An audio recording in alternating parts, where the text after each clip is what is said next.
আসসালামু আলাইকুম।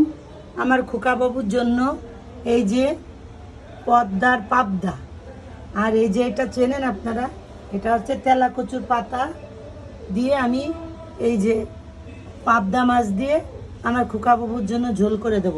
এই দেখেন কিভাবে এই যে গাছটা নিচ থেকে উপরে উঠে এসেছে। আমি টাটকা